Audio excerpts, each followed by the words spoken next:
Here to answer, it's tonight's party panel. She's the American Rising PAC senior advisor. Alex Wilkes is here, along with Young Americans for Liberty President Cliff Maloney, and National Taxpayers Union senior fellow and Center for a Free Economy board member Maddie Duppler. Welcome back, one and all. Thanks for having us. So it's so funny because they've got all their guns trained on Joe Biden right now, and he keeps rising to the top. Yep. It's the name recognition, but also he's really the only person right now who can beat the president. What's more important for Democrats? Right. I think this poll illustrates exactly what the problem is for Democrats in 2020, which is they can have a candidate who can potentially beat Trump, or they can have a candidate who appeals to their base and allows them to go out and say exotic things that really gets the base ginned up. That's why you've got someone like Kristen Gillibrand who's talking about how she's going to be able to go and preach intersectionalism, and that's what's going to ignite the base. Can you imagine a voter in Iowa thinking, that's my woman, that's the person who can beat Trump? Yeah. Of course not. That's my cause. Exactly. That's my cause. Intersectionality. That's my cause. That is not a argument that resonates with a Midwest voter who feels left behind by the American economy. And that is why Trump was able to pick up those voters who felt they hadn't been listened to by the Washington elite for many years. And the president still has some work to do to carry those voters into 2020.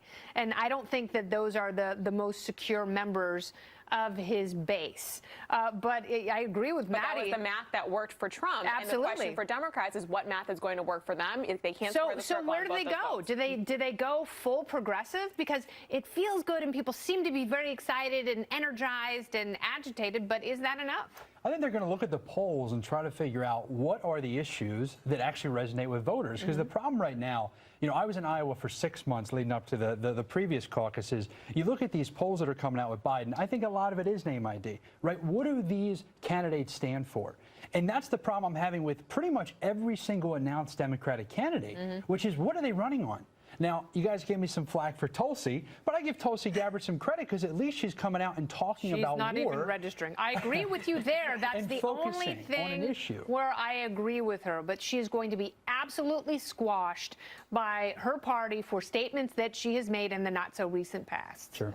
All right, what do you make of all this? Well, look, I think that as the Democrats try to break apart from one another in Iowa and stand out, they really did themselves a disservice early on after the 2016 elections by moving all the way to the left. So they're nearly homogenous in their opinions on Medicare for and all, Michael Moore is saying go further left.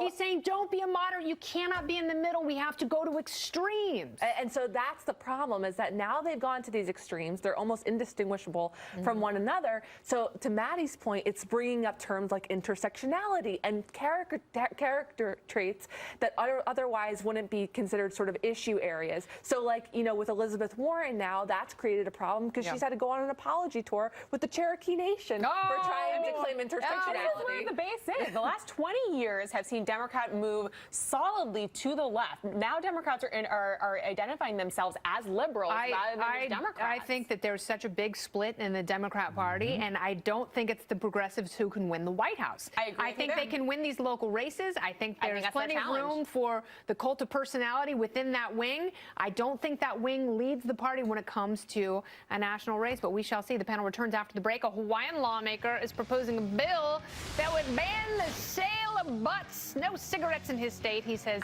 he wants to protect the public's health. But is it healthy for politicians to make all of our damn decisions? No. That's next.